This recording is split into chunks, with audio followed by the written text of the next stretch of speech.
77 আর এই গিয়ে 78। মোটে 78। এর চেয়ে বেশি তো নবাবের দেহরক্ষীর কাছে থাকে। অনেকদিন মহারাজকে হাত করে মোহর নেওয়া হয়নি, কিছু একটা করতেই হবে।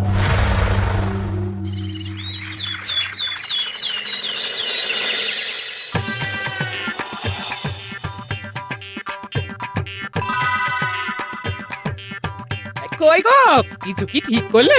রাজকুমারের জন্মদিনে কি উপহার দেবে? হ্যাঁ গো, পেয়েছি, এই দেখো। উমা, এই যে তোমার ছোটবেলা সোনার আংটিখানা। হ্যাঁ গিন্নি, ঠিক ধরেছ। যেটুকু যা গয়না ছিল সবই তো দেওয়া হয়ে গেছে, নহে বিক্রি হয়েছে। আর তো কাউকে কিছু দেওয়ার নেই, তাই ভাবলাম এটাই উপহারে দিই। এ ভালো ভেবেছো। বেশ, আসি তাহলে, ওদিকে সবার দেরি হয়ে যাচ্ছে গিন্নি।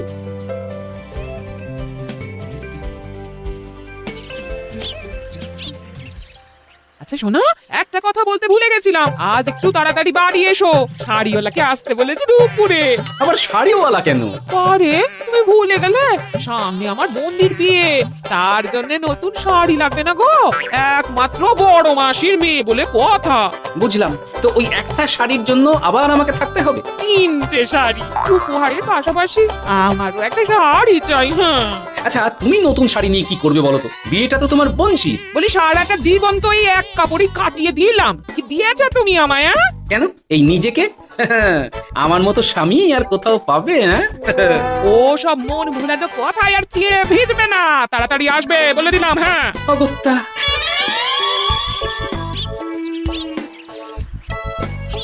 দূর, গিন্নিরও যত কথা সব বেরোনোর সব। আবার তাড়াতাড়ি ফিরেও আসতে হবে শাড়ির জন্য। দেখি মহারাজকে বলি অগ্রিম বেতনের জন্য, না হলে তো শাড়ি কেনা যাবে না। তাও একটা হলে হতো, কিন্তু এনাকেও দিতে হবে। আসলে সত্যিই তো, গিন্নি আমার কত যত্ন আত্তি করে, কিন্তু তাকে আজ পর্যন্ত তেমন কিছু উপহার দিতে পারিনি। না, গিয়ে বলি।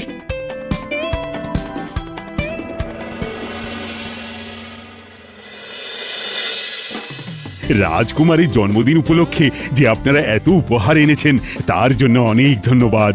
আপনাদের সকলের আশীর্বাদ ও ভালোবাসা আমি রাজকুমারের কাছে পৌঁছে দেব।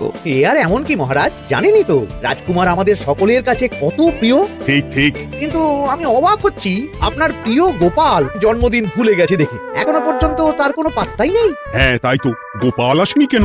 এসে গেছি মহারাজ। তা বলি, এসে তো উদ্ধার করে দিয়েছো, আজ রাজকুমারের জন্মদিন, সে কথা কি মাথায় আছে? ক্ষমা করবেন মহারাজ, আসলে ওই রাজকুমারের উপহার আর গিন্নির আবদার এসবের জন্যই আমার দেরি হয়ে গেল আর কি। এই নিন রানীমা, আমার তরফ থেকে রাজকুমারের জন্য ছোট্ট উপহার। অনেক অনেক ধন্যবাদ গোপাল। তবে মহারাজ, আমারও একটা অনুরোধ ছিল। কি? আমাকে যদি অগ্রিম বেতন হিসাবে কিছু মোহর দেন, তাই নিয়ে আমাকে একটু তাড়াতাড়ি বাড়ি ফিরতে হবে। উনি বলবেন আর ওনাকে দিতে হবে, মামা বাড়ির আবদার। যেটা জানেন না তার মাঝে এত কথা বলেন কেন? হ্যাঁ, আসলে মহারাজ, আমার গিন্নির বোনের মেয়ের বিয়ে সামনে, তাই গিন্নি আবদার করেছে ওই নতুন শাড়ি কেনার জন্য। জানেনই তো বিয়ে বাড়ির কত খরচা, তাই। এ তো খুব ভালো কথা, কিন্তু অগ্রিম বেতন কেন? এমন একটা ভালো খবর দিলে আমার তরফ থেকে তোমার জন্য কিছু মোহর উপহার। এই নাও। ধন্য মা আপনি, আপনার মতো মা থাকতে সত্যি ছেলের কোনো চিন্তা থাকে না রানীমা। বেটা আবার সুযোগ বুঝে মোহর পেল, কেন যে আমার এমন হয় না। এবার তাহলে আসি মহারাজ, গিন্নি ওদিকে অপেক্ষা করছে। হ্যাঁ হ্যাঁ, যাও যাও, আজ তাহলে সভা এখানেই শেষ করলাম। মহারাজ, আপনার সাথে আমার একান্তে কিছু কথা আছে, আমি অন্দরমহলে গেলাম। রানীমার আবার হঠাৎ কি হলো, ব্যাপারটা দেখতে হচ্ছে।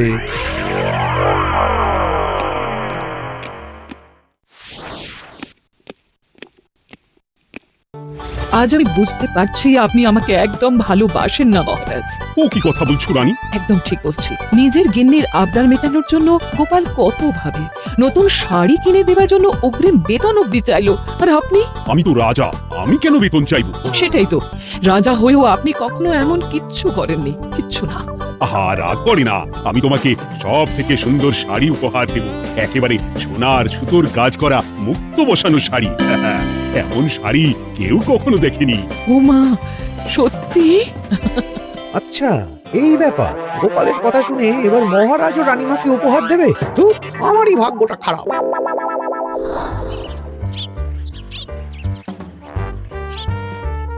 হাজার চেষ্টা করেও গোপালকে আটকানো যায় না। দূর দূর দূর, আমি যা চেয়েছিলাম তা ওই গোপাল পেয়ে গেল। ও কি গো, তুমি কার সাথে কথা বলছো? দুর্ভাগ্যর সাথে। কি সব অলক্ষণের কথা? কি হয়েছে? কি আর হবে, সবই তো তোমার দোষ। আমার দোষ? হ্যাঁ, তুমি আমার কাছে বায়না করো না কেন কিছু? তুমি বায়না করনি বলেই আজ আমি রানীমার কাছ থেকে মোহর পেলাম না, কিন্তু গোপাল পেয়ে গেল। এবার বুঝলাম। ঠিক আছে, এখন তাহলে বায়না করছি, তুমি কাল গিয়ে সেটা রানীমাকে জানাবে। ঠিক আছে? হ্যাঁ, করো করো করো, বায়না করো, বায়না করো। কি চাই কি চাই কি চাই, পেয়েছি। তুমি রানীমাকে গিয়ে বলবে যে আমার একটা সোনার হার চাই। এই না হলে আমার বউ। দারুণ চাল চেলেছো।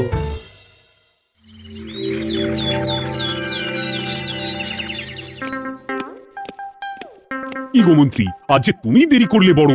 আগে মহারাজ, আমাকে সময় নিয়ে শোনাতে শোনাতে মন্ত্রীমশাইয়ের মনে হয় নিজেরই সময় জ্ঞান খারাপ হয়ে গেছে। তুমি থামো তো মহারাজ, আমারও খুব বড় একটা বিপদ হয়ে গেছে। একমাত্র রানীমাই আমাকে বাঁচাতে পারবেন। আমাকে একটু ওনার সাথে দেখা করার অনুমতি দিন মহারাজ। কিন্তু তোমাদের রানীমা তো এখানে নেই। আসলে জানোই তো যে কুমার অনেক দূরে থাকে, তাই গতকাল রাতেই রওনা দিয়েছে। সে কি, রানীমা নেই? এবার কি হবে আমার? কেন কেন কেন, কি হয়েছে? আসলে মহারাজ, আমার বউ আমার কাছে সোনার হার গড়িয়ে দেওয়ার বায়না করেছে, তাই আমার। বুঝেছি বুঝেছি, চুপ করো তুমি। এখন তোমাকে মোহর দিতে পারবো না। কেন মহারাজ? পরের মাসে দিতে পারবো। আসলে তোমাদের রানীমাকে সোনার সুতো দিয়ে কাজ করা এক শাড়ি উপহার করেছি সদ্য, যার জন্য অনেক খরচ হয়ে গেছে। তাহলে আমার সোনার হার পরের মাসে গড়িয়ে দিও। এটা তো ঠিক না। গোপাল আপনার প্রিয় বলে যখন যা চায় তখনই সাথে সাথেই পেয়ে যায়, আর আমার বেলায় এমন। এমন কোনো ব্যাপার নয় মন্ত্রী। মহারাজ, আপনি বরং আমাকে দেওয়া মোহরগুলো আমার অগ্রিম বেতন হিসেবে ধরুন, না হলে মন্ত্রীমশাই এমন অভিযোগ বারবার করবেন। আহা গোপাল, তোমাকে তো স্বয়ং রানীমা উপহার দিয়েছেন, এসব কিছু করতে হবে না। যেমন আছে তেমনই থাক। ঠিক আছে, আমিও দেখে নেব পরে। কি দেখে নেবে মন্ত্রী? না না, ও কিছু না মহারাজ, পরেই দেখে হার গড়ানোর কথা বলছি। না, মন্ত্রীর হাব ভাব মোটেই ঠিক ভালো লাগছে না। বেটা মনে মনে নিশ্চয়ই কোনো ফন্দি আটছে আমার বিরুদ্ধে। কিছু একটা করতেই হবে।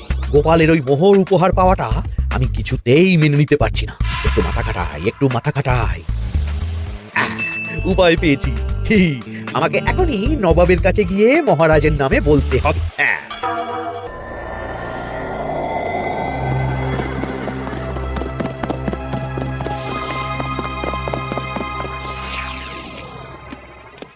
প্রণাম নবাব বাহাদুর। আরে এতে কৃষ্ণনগরের রাজা কৃষ্ণচন্দ্রের মন্ত্রী তো হঠাৎ এখানে কেন? আমি নবাব বাহাদুরকে আন্তরিক ধন্যবাদ জানাতে এসেছি। কিসের জন্য? এই যে আমরা খুব খুশি রাজা কৃষ্ণচন্দ্রের মতো একজন শক্তিশালী রাজা পেয়ে। শুধু সামরিক বলেই নয়, আর্থিক, সামাজিক, রাজনৈতিক সব দিক থেকে। আর এটা সম্ভব হয়েছে আপনার মতো একজন নবাবের মহারাজের ওপর কৃপা দৃষ্টির জন্য। বলতেটা কি চাইছো তুমি? তেমন কিছুই না, আপনার গুণগান করছি। নইলে আপনিই বলুন না, আমাদের মহারাজ কখনো সোনার সুতোয় বোনা মুক্তোর কাজ করা শাড়ি কিনে রানীমাকে উপহার দিতে পারে? কি সোনার শাড়ি? হ্যাঁ, এমন দামি শাড়ি যা হয়তো নবাবের কাছেও নেই। ঠিক আছে ঠিক আছে, তুমি এখন আসতে পারো। আর শোনো, আমি তোমাদের রাজ্য পরিদর্শনের জন্য লোক পাঠাবো। কবে কখন সেটা কাল তোমাদের সূচনা পাঠিয়ে দেবো, কেমন? ঠিক জায়গাতেই আগুনটা ধরিয়েছি মনে হচ্ছে। বেশ। ব্যাপারটা আমার মোটেই ঠিক লাগছে না উজির। কৃষ্ণচন্দ্রর মতো এক সামান্য রাজা এত দামি শাড়ি কিনলো কি করে? কালো বাজারি করছে না তো? আমিও একই কথা ভাবছিলাম হুজুর। এক কাজ করো, কালকে কৃষ্ণনগরে খবর পাঠাও। দুদিন পর রাজকার্য পরিদর্শনের জন্য তুমি সেখানে যাবে। সব খতিয়ে দেখবে, আর কিছু বেগতিক বা গরমিল দেখলে সেটা বাজেয়াপ্ত করে নেবে, কেমন? আর কে হুজুর?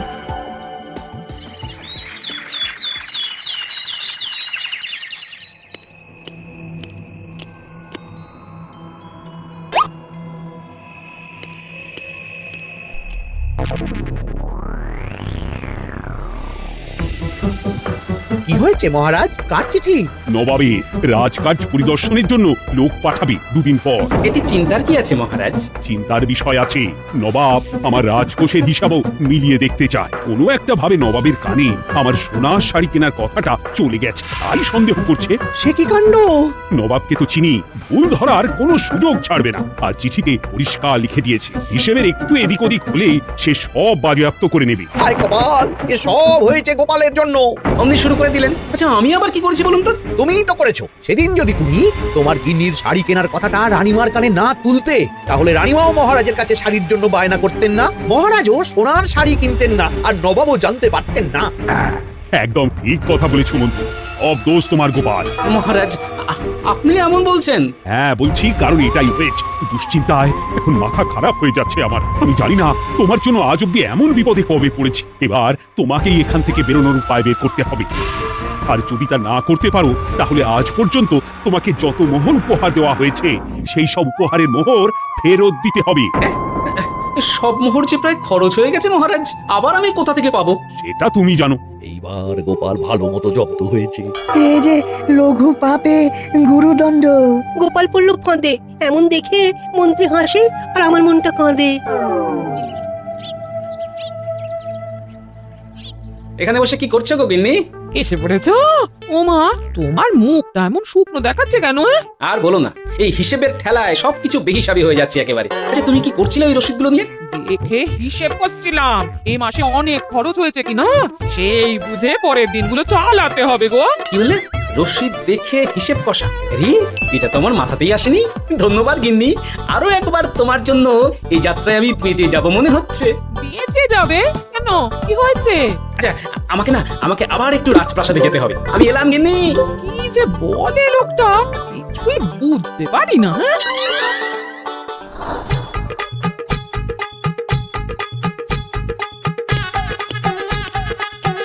আসতে পারি মহারাজ? এ কি গোপাল, তুমি? আর কোনো চিন্তা নেই মহারাজ, নবাবকে হিসেব বোঝানোর উপায় পেয়ে গেছি। কি বলছো? কি উপায়? এই দুদিনে আপনি শুধু সকল প্রজাদের কাছ থেকে পুরনো রসিদ সংগ্রহ করুন, তাহলেই কেল্লা ফতে। তাই নাকি? আর নয়তো কি? তবে এ ব্যাপারে মন্ত্রী মশাইকে কিন্তু কিচ্ছু জানতে দেওয়া যাবে না। শুধু আমি যা বলছি তাই করুন মহারাজ। সে তো বুঝলাম, কিন্তু প্রজাদের থেকে পুরনো রসিদ সংগ্রহের কথা ঘোষণা করলেই মন্ত্রী এমনিই জানতে পেরে যাবে। চিন্তা করবেন না মহারাজ, আমার কাছে এটারও উপায় আছে। আপনি শুধু খেয়াল রাখবেন যাতে এই কথা 5 কান না। বাকিটা ভরসা রাখুন, কৃষ্ণনগরের একটা ঘাসও নবাব বাজেয়াপ্ত করতে পারবে না।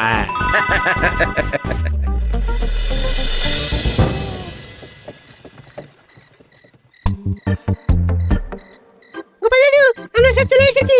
ভালো সময় এসেছিস, তোদের দাদুর ভবিষ্যৎ এখন তোদেরই হাতে। আপন করে বলছো কেন দাদু?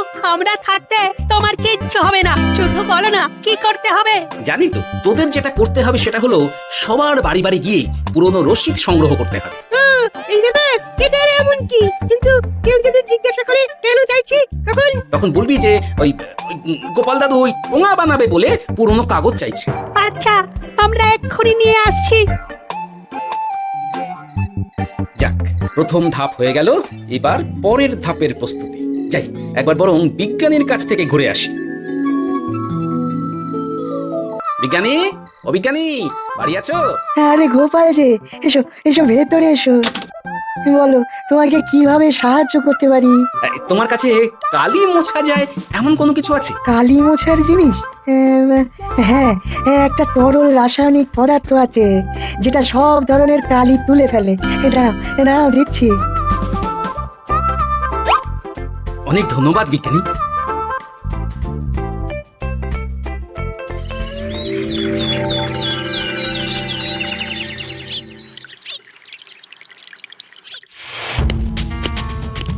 আসুন আসুন, আপনার জন্যই তো অপেক্ষা করছিলাম। তাই নাকি? এতটা পথ উনি এসেছেন, আগে ওনার জন্য শরবত ও মিষ্টির ব্যবস্থা করি। এই যে মহারাজ, আমি জল মিষ্টির ব্যবস্থা করে এনেছি, এটাও সাথে নিন। এটা কি? কেন হিসেব? ভোলা ময়রা পাঠিয়েছে এই মিষ্টি ও শরবতের দাম। এর মধ্যে এই কাজের সাথে যুক্ত ভোলা ময়রা আর তার পরিচারকের পারিশ্রমিকও যুক্ত আছে। হ্যাঁ, আসলে আমাদের মহারাজ তো প্রতিদিনের খরচ খুব হিসেব করে চলেন, তাই।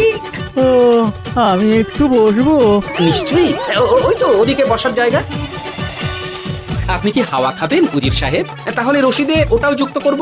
মস্করা হচ্ছে? আহা, রেগে যাচ্ছেন কেন? আপনার সাথে মস্করা করার মতো স্পর্ধা আমার নেই উজির সাহেব। আসলে মাসের শেষ তো, তাই একটু বেশি হিসেবে চলতে হচ্ছে আর কি। আমাকে হিসেব দেখাচ্ছ? আর রাজা কৃষ্ণচন্দ্র যে সোনার সুতোয় বোনা শাড়ি কিনতে পারলো, সেটার হিসেব কোথায়? একটা সামান্য রাজা এত অর্থ পায় কোথা থেকে? এ আবার কেমন কথা? মহারাজ যা কিনেছেন সেটা তো তার জমানো অর্থ দিয়েই কেনা। আমি বিপথে কোনো কাজ করি না। সেটা তো রাজকোষের হিসেব দেখলেই বোঝা যাবে। শুনে রাখো গোপাল, একটুও যদি হিসেব এদিক ওদিক দেখি না, তাহলে সব বাজেয়াপ্ত করে দেব। কোনো চালাকি নয়, কোনো চালাকি নয়। বেশ, তবে করুন হিসেব। আমাদের কাছে কিন্তু সব কিছু রসিদ আছে। কই গো, আনো সব, আনো আনো।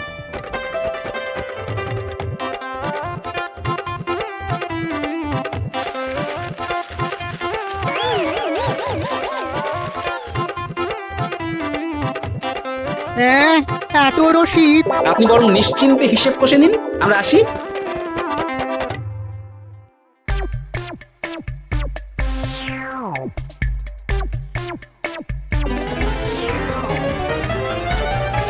বাবারে, এত হিসেব কষে কষে তো মাথা ঝিমঝিম করছে, খিদেতেও পেট চুই চুই করছে। আপনার হিসেব কত দূর উজির সাহেব? আমাকে এখান থেকে নিয়ে চলো গোপাল, আমি আর পারছি না। ও কি, অঙ্ক কষে কষে তো আপনার সব শক্তি শেষ হয়ে গেছে দেখছি। আচ্ছা চলুন চলুন চলুন, কিছু মুখে দিয়ে দিন, তাহলেই শক্তি আসবে। তাই চলো।